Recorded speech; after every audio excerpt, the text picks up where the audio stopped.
வாழ்க வளமுடன். நான் உங்கள் டிஎன்ஏ மற்றும் பிரசன்ன ஜோதிடர் சுப்ரஜா சுரேஷ்குமார். இன்னைக்கு நம்ம ஜூன் மாத பலன்களை பற்றி பார்க்க போகிறோம். ஜூன் மாதம் அப்படின்னாலே வந்து எவ்ரி இயர் வந்து உங்களுக்கு தெரியும், ஜூன்னாலே வந்து ஒரு சிறப்பான மாதம், ஒரு சென்டர் ஆஃப் மந்த் வந்திருக்கும். அந்த இயரில் வந்து ஒரு பாதி கடந்த ஒரு விஷயம் வந்து நம்ம வந்து அடியெடுத்து வைக்க போகிறோம் அப்படின்னு சொல்லலாம். என்னடா இப்படின்னு திரும்பி பார்க்கறதுக்குள்ளே நம்ம வந்து ஒரு 6 மாதம் கடந்துட்டோமா, 5 மாதம் முடிஞ்சுதா, 6வது மாதம் வந்துட்டோமா அப்படிங்கிற ஒரு நிலைப்பாட்டுக்குள் வந்து நம்ம அடியெடுத்து வைக்கக்கூடிய ஒரு மாதம். ஸோ இந்த ஜூன் மாதம் என்ன ஸ்பெஷல் அப்படின்னு பார்த்தீங்க அப்படின்னா, குரு பெயர்ச்சி வரப்போகுது ஜூன் 2ஆம் தேதி. ரொம்ப ஒரு சிறப்பாக எதிர்பார்க்கக்கூடிய ஒரு குரு பெயர்ச்சி வந்து இதுன்னு சொல்லலாம். ஏன்னா இவ்வளோ காலகட்டத்தில் வந்து எல்லா விதமான பிரச்சனைகள், எல்லா விதமான சங்கடங்கள், ஒரே தீர்வான முடிவு வந்து குரு பார்வையினால் அது சரியாகும் அப்படின்னு சொன்னால் அது எல்லாருக்கும் ஒரு ஹாப்பியான ஒரு விஷயம். பொதுவாக ஒரு சனி பயிற்சி அப்படின்னாலே வந்து எல்லாருக்கும் ஒரு பயம் கலந்த ஒரு பிரச்சனை வரும். ஆஹா, சனி பகவான் நமக்கு என்னடா பண்ண போறாரு அப்படின்னு. ஆனால் குரு பயிற்சி வரும்போது எவ்வளோ கஷ்டமாக இருந்தாலும் குரு நம்மளை காப்பாற்றிடுவார் அப்படிங்கிற ஒரு தன்னம்பிக்கை வந்து எல்லார் மனதிலையுமே இருக்கும். இந்த மாதம் வந்து பார்த்திங்கன்னா ஜூன் மாதத்தில் நம்ம வந்து மேஷம்லேருந்து மீனம் வரைக்கும் நம்ம பலன்களை பார்க்க போகிறோம். ஸோ யாருக்கெல்லாம் தொழில் அமைய போகுது, யாருக்கெல்லாம் வந்து கல்யாணம் அமைய போகுது, யாருக்கெல்லாம் லவ் சக்ஸஸ் ஆக போகுது, முக்கியமாக எல்லாருக்குமே வந்து ஃபினான்ஷியல் ஸ்டெபிலிட்டி வந்து ஒவ்வொரு ராசிக்காரர்களுக்கும் இந்த மாதத்தில் எப்படி இருக்குது அப்படின்னு நம்ம பார்க்க போகிறோம். முக்கியமாக யாரெல்லாம் ஜாக்கிரதையாக இருக்கணும். என்னடா அது ஒரு ஹாப்பியான ஒரு விஷயம் கேட்கும்போது நமக்கு கேட்கவே காதில் ரொம்ப நல்லாயிருக்கும். ஆனால் சில விஷயங்கள் ஜாக்கிரதையாக இருக்கணும் அப்படின்னு சொல்லும்போது வந்து எல்லாருக்குமே வந்து ஒரு பயமாக இருக்கும். என்ன சொல்ல போகிறாங்க, நம்ம என்ன பண்ணணும் அப்படின்னு. ஏன்னா ஒவ்வொரு ஜாதகம் ஒவ்வொரு விதிப்படி நடக்கும். அதே மாதிரி இந்த கிரகங்களுடைய மாற்றங்கள் வந்து பார்த்தாங்க அப்படின்னா கோச்சார ரீதி அடிப்படையில் தான் வந்து நம்ம பேச போகிறோம். அந்த கோச்சாரங்கள் ஒவ்வொரு ஜாதகத்துக்கும் அந்த குரு யாரு, ஒவ்வொரு லக்னக்காரர்களுக்கும் அந்த குரு எந்த இடத்துல இருக்கு, யாருக்குரியவர் எந்த இடத்துல இருந்து கோச்சாரங்கள் அடிப்படையில் வந்து நமக்கு பலனை கூறுகிறார் அப்படிங்கிறது வந்து பார்த்தீங்கன்னா சுய ஜாதகத்தை பார்க்க வேண்டும். இப்போ சொல்கிறது வந்து கோச்சார அடிப்படையில் சொல்லக்கூடிய பொது பலன்கள். இது வந்து நிறைய பேருக்கு வந்து சூட்டபிள் ஆகும். அப்போ வந்து என்னென்னா உங்களுடைய சுய ஜாதகத்தை பார்த்து நீங்கள் அதை சரி செய்து கொள்ளலாம். இன்னே ஒன்று சொல்கிறேங்க, எல்லா விஷயத்துக்கும் வந்து சிம்பிளான பரிகாரங்கள், வாழ்க்கை பரிகாரங்கள், அதாவது வாழ்வியல் ரீதியான பரிகாரங்கள் மூலியமாக எல்லாமே சரி பண்ணலாம். ஸோ இப்போ மேஷம்லேருந்து மீனம் வரைக்கும் பார்க்கலாம். மீன ராசி மற்றும் லக்னக்காரர்களுக்கு இந்த ஜூன் மாதம் எப்படி இருக்க போகுது? ஜென்ம சனி காலில் அடிபட்டுக்கிட்டே இருக்கும், முட்டிக்கு கீழே அடிபட்டுக்கிட்டே இருக்கும், பாதத்தில் அடிபட்டுக்கிட்டே இருக்கும். அதே மாதிரி வந்து பார்த்திங்கன்னா நெஞ்சு படபடக்க இருக்கிறது, கெட்ட கனவுகள். ஃபஸ்ட்டு வந்து என்ன ப்ராப்ளம் ஆகும்னு சொல்கிறதுக்கப்புறம் என்ன நல்லதாகும்னு நான் சொல்லிடுறேன். இதெல்லாமே இந்த காலகட்டத்தில் இருக்கும். ரொம்ப தூக்கமே இருக்காது, தூக்கமெல்லாம் போச்சுன்னே வச்சுக்கோங்க, நல்லா தூங்கிட்டு இருந்திருப்பீங்க. ஏன்னா மீனம் வந்து கொஞ்சம் சொகுசாக இருக்கக்கூடிய ஒரு ராசி தான். எவ்வளோ அடிபட்டாலும் அப்பாடா அப்படின்ட்டு எந்திரிக்கக்கூடிய ஒரு ராசி தான். ரொம்ப அன்பானவர்கள், நல்லவர்கள். ஆனாலும் வந்து இந்த காலகட்டத்தில் வந்து சோதனைகள் இருந்திருக்கும். ஒரு உடல் உபாதைகள் வந்துக்கிட்டே இருக்கு. ஏன்னா ஜென்மசனி வந்து அப்படியே சும்மாவே விடாது.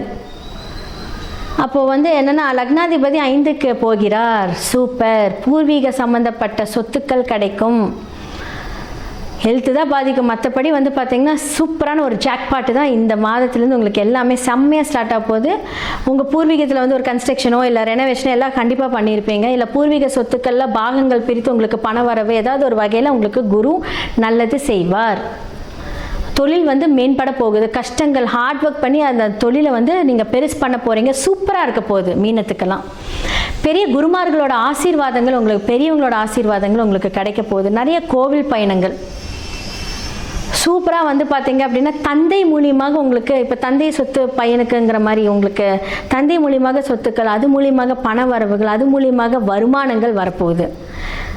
அப்போ இது எல்லாமே வந்து பார்த்தீங்க அப்படின்னா உங்களுக்கு சூப்பராக இருக்கும். அதே மாதிரி வந்து பார்த்தீங்கன்னா 4ஆம் இடம் வந்து காலபுருஷனோட இடத்துல சந்திரன். அப்போ வந்து ஃபுட் சம்மந்தப்பட்டது, நீர் சம்மந்தப்பட்டது ஏதாவது ஒரு விஷயங்கள் ஆல்ட்ரு பண்ணியிருப்பீங்க. சப்போஸ் ஒரு வீட்டில் போர் போட்டிருப்பீங்க, ஏன்னா சந்திரன் இல்லையா, ஏதாவது ஒரு வகையில் வீடு சம்மந்தப்பட்ட விஷயங்கள் உங்களுக்கு எல்லாமே கிடைக்க போகுது. மனசுக்கு பிடிச்ச ஒரு விஷயங்கள் வந்து கரெக்டாக இருக்கும், பிளானிங் கரெக்டாக இருக்கும். சில பேருக்கு வந்து பார்த்திங்கன்னா ஒரு டவுட்ஃபுல்லாக இருக்கும். இந்த காலகட்டத்தில் ரொம்ப சூப்பராக இருக்க போது. குழந்தைங்களோட படிப்புலாம் ரொம்ப நல்லா இருக்க போது. சனி தடைகள் தாமதத்தில் கொடுத்தாலும் குரு பார்வையினால் அது வந்து உங்களுக்கு மேம்பட போகுது. அப்போ வந்து என்னென்னா குரு வந்து பார்த்தீங்க அப்படின்னா பார்வை செலுத்தக்கூடிய அந்த ஒரு லக்னத்தை வந்து பார்த்திங்கன்னா ஆன்மீக பயணத்தை கொண்டுட்டு போகும். நிறைய பேர்த்துக்கு நிறைய அட்வைஸ் பண்ணுவீங்க. அது மூலியமாக நிறைய பேர்த்தோட வாழ்க்கை தரம் மாறப்போகுது. இது எல்லாமே வந்து பார்த்திங்கன்னா மீனத்துக்கு நடக்கும். முடிஞ்ச அளவுக்கு வந்து பார்த்திங்கன்னா பெரியவர்கள் காலில், வயதானவர்கள் காலில் விழுந்து ஆசீர்வாதம் வாங்கினீங்கன்னு உங்கள் வாழ்க்கைக்கு மேன்மைப்படும். நீங்கள் நல்லா இருப்பா அப்படின்னு சொன்னீங்கனாலே உங்கள் வாழ்க்கையில் இருக்கிற எல்லா சங்கடமும் தீரப்போகுது. வயதான ஆர்ஃபனேஜ், கால் ஊனமுற்றோர்களுக்கு எல்லா ஹெல்ப்பும் பண்ணுங்கள். சாப்பாடு வாங்கி கொடுங்க, ட்ரெஸ்ஸு வாங்கி கொடுங்க, போர்வை, பெட்ஷீட், இதெல்லாம் நீங்கள் பண்ண உங்கள் வாழ்க்கையில் நல்லது நடக்கும். இப்போ நான் சொன்னேன் இல்லையா, உங்களோட ஹெல்த்தெல்லாம் பாதிக்கும், காலில் அடிபட்டுக்கிட்டே இருக்குன்னு சொன்னேன் இல்லையா, இது எல்லாமே மாறும். சிவனோட வழிபாடு உங்களோட வாழ்க்கையில் வந்து பெரிய பெரிய முன்னேற்றத்தை கொடுக்க போகுது. குரு வழிபாடுகள்.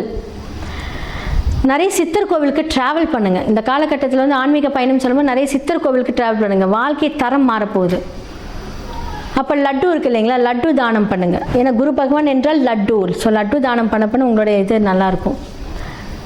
ஸோ காலபுருஷனுக்கு 12ஆம் இடம் அப்படின்னு சொல்லக்கூடியது வந்து பார்த்திங்கன்னா ஆம்புலன்ஸே கொடுக்கும். ஸோ 8-12 கனெக்ட் ஆகுது உங்களுக்கு. ஸோ அதுக்காக வந்து ஆம்புலன்ஸ் டிரைவர்களுக்கு எதாவது ஹெல்ப் பண்ணுங்கள். இந்த மாதிரி நிறைய வாழ்வில் நீங்கள் வந்து ஹெல்ப் பண்ணுங்கன்னா உடனே வந்து ஒரு 500 100 ஒரு 50 ரூபா ஒரு டீ வாங்கி கொடுங்க. ஸோ காஃபி வாங்கி கொடுங்க, டீ வாங்கி கொடுங்க, ஒரு பலகாரம் வாங்கி கொடுங்க. உங்கள் வாழ்க்கை எப்படி மாறும்னு மட்டும் பாருங்கள். ஸோ இந்த காலகட்டத்தில் நீங்கள் இருக்கக்கூடிய பயணங்கள் எல்லாமே கொஞ்சம் ஹெல்த் மட்டும்தான் பாதிக்கும். மற்றபடி நீங்கள் வீடு கட்டுறது, உங்களுடைய இன்வெஸ்ட்மெண்ட் வந்து அளவாக போட்டு பெரிய வருமானத்தை பார்க்க போகிறீங்க. தொழில்காரகன் வந்து பார்த்திங்கன்னா சூப்பராக இருக்க போகிறாரு. எல்லாமே நடக்கும். கொஞ்சம் ஹார்ட் ஒர்க் ஜாஸ்தியாக இருக்கும். ரொம்ப சிறப்பாக இருக்க போகுது இந்த ஜூன் மந்த். மேஷம்லேருந்து மீனம் வரைக்கும் இந்த ஜூன் மாத பலன்கள் யாரெல்லாம் ஜாக்கிரதையாக இருக்கணும் அப்படின்னால நான் சொல்லியிருக்கேன். ஓகே, இப்போது நல்லா இருக்கிறவங்களுக்கு ஓகேங்க. ஒரு ஜாதகத்தில் வந்து நான் சொன்னேன் இல்லையா, அந்த தசாபுக்தி வச்சு தான் வந்து அந்த பலன்கள் இருக்கும் அப்படின்னு. எதன் மூலியமாகலாம் தீர்வு காணலாம் அப்படிங்கிற ஒரு பரிகார செக்ஷன் வந்து இப்போ நான் வந்து கொடுக்குறேன். ஜெம்ஸ்டோன்ஸ் போட்டிங்க அப்படின்னா இதோட அதிர்வலைகளை குறைக்கலாம். ஒன்று, நியூமராலஜி மூலியமாக உங்களுடைய நேம் சேஞ்ச் பண்ணணும். உங்களுக்கு ஃபேவரேட்டான அந்த நம்பர்ஸை வந்து சூஸ் பண்ணி கொடுக்கணும். 100% எவ்வளோ பெரிய கஷ்டங்கள் இருந்தாலும் அந்த கிரகத்தை நம்ம கட்டுப்படுத்தலாம். 27 நட்சத்திரங்களும் நமக்கு கெட்டது பண்ணாது. எல்லா கிரகங்களும் நல்லது பண்ணாது, எல்லா கிரகங்களும் கெட்டது பண்ணாது. உங்களுடைய சுய ஜாதகத்தில் யார் எப்படிங்கிறத பார்க்கணும். யாரெல்லாம் பிரச்சனை கொடுக்குறாங்களோ அவங்கள வந்து கட்டுப்படுத்தி, யாரெல்லாம் உங்களுக்கு பெஸ்ட்டாக இருக்காங்களோ அவங்கள வந்து நம்ம ஆக்டிவேட் பண்ணுறோம். அதை வந்து வைப்ரேஷன்ஸ் தான் இது எல்லாமே. ஓகே, நம்ம ஒரு ஸ்டோன் போட்டால் நம்ம லைஃப் மாறுமானா மாறிட்டுருக்குங்க. நிறைய பேர்த்தோட வாழ்க்கையை மாறிட்டுருக்கு. நாங்கள் வந்து பார்த்திங்கன்னா அவ்வளோ சூப்பராக பண்ணி கொடுத்துட்ருக்கோம். அடுத்ததான் வந்து பார்த்திங்கன்னா நியூமராலஜி மூலியமாக நிறையா மாற்றங்கள். உங்களுக்குன்னு ஒரு எண்கள் இருக்குது. அந்த எண்களை வந்து நம்ம எப்போவுமே வந்து நம்மளோட இடது கையில் எடுத்து ஆக்டிவேட் பண்ணிக்கிட்டே இருக்கணும். அதை ஆக்டிவேட் பண்ண நமக்கு வந்து பிரபஞ்சத்திலிருந்து வரக்கூடிய அந்த சக்திகள், பிரபஞ்சத்திலிருந்து வரக்கூடிய அந்த வைப்ரேஷன், நம்மளுடைய வாழ்க்கை, நம்மளுடைய எண்ணங்கள். சில பேர் வந்து பார்த்திங்க அப்படின்னா பேட் தாட்ஸ் வந்துக்கிட்டே இருக்கும். போனால் ஆக்சிடென்ட் ஆகிடுமா, நம்ம போனால் செத்துருவோமா, நமக்கு இப்படியா அப்படியா, அந்த தாட் எல்லாமே என்ன பண்ணும், கண்ட்ரோல் பண்ணும். அது நீங்கள் கிடையாது, உங்களுடைய கிரகங்கள் தான் அதை வந்து இது பண்ணுறது.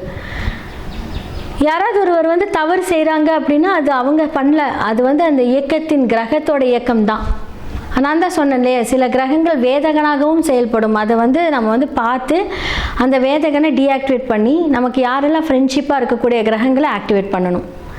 ஸோ உங்களோட சுய ஜாதகத்தை பாருங்கள். கீழே இருக்கிற என்னோட நம்பருக்கு நீங்கள் காண்டாக்ட் பண்ணி உங்களோட அப்பாயின்மெண்ட்டை புக் பண்ணுங்கள்.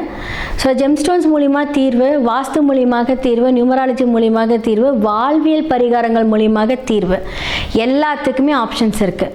இதே மாதிரி வேறொரு நிகழ்ச்சியில் உங்களை சந்திக்கிறேன். நன்றி, வணக்கம்.